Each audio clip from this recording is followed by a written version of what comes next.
नाज़रीन, सिंध जा क़दीम तारीख़ी माग ऐं टकरनि में मौजूद तारीख़ सख़्त ख़तरे हेठि आहे। क्रेश माफ़िया कुझु पंहिंजे एवज़ जबलनि खे लीज़ ते खणी सिंध जे क़दीमी ऐं तारीख़ी मागनि खे नुक़सानु पहुचाए रही आहे। सेव हिस्ट्री सेव सिंध जे तरफ़ां सिंध जे क़दीम तारीख़ी मागनि जे तहफ़ुज़ जे लाइ अरोड़ पुल खां अरोड़ वारे क़िले ताईं रैली कढी वई आहे। अचो त हिन रैली में शामिल सान्यावंदनि सां ॻाल्हि ॿोल कयूं था ऐं उन्हनि खां पुछूं था त सिंध जे क़दीम तारीख़ी मागनि खे कीअं बचाए सघिजे थो। ॾींहों ॾींहों ॾिसूं था त जेको आहे पहाड़ कटिबा वञनि था। पाड़े जा जेके पड़ोसी माण्हू आहिनि उनजा ॿचिड़ा जन बमनि जा ठकाव कनि था, दुखी थियनि था पिया। हिन वक़्तु जेका ताज़ी फिनामिना आहे ख़ासि करे असांजे सखर ज़िले जे अंदरि, जंहिंमें जेको आहे सो तारीख़ी तख़्तगाह जेको सिंध जो वॾो तख़्तगाह रहियो आहे अरोड़, उहो जेको आहे सखर ज़िले में मौजूदु आहे। उन में जेकी पहाड़ आहिनि, जेकी तारीख़ी माग मक़ाम आहिनि, गवर्नमेंट खे असां यूनेस्को खे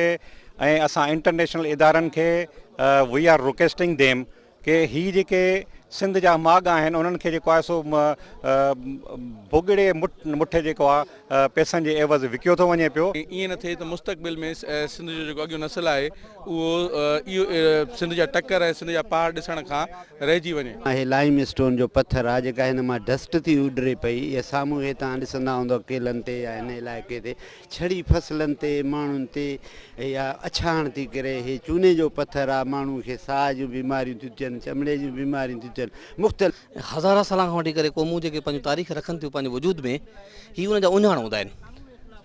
ज़िंदा क़ौमूं पंहिंजे सक़ाफ़त जो तहफ़ुज़ कंदियूं आहिनि, पंहिंजी तहज़ीब जो तहफ़ुज़ कंदियूं आहिनि। सिंध जे क़दीम तख़्तगाह अरोड़ ते पहुतल सान्यावंदनि इहो मुतालबो कयो आहे त सिंध जे क़दीमी ऐं तारीख़ी मागुनि खे तहफ़ुज़ ॾेई तारीख़ खे बचायो वञे। कैमरामैन जावेद गुंजो, GM महर सां गॾु मुश्ताक टांवरी, सिंध TV न्यूज़, अरोड़, सखर।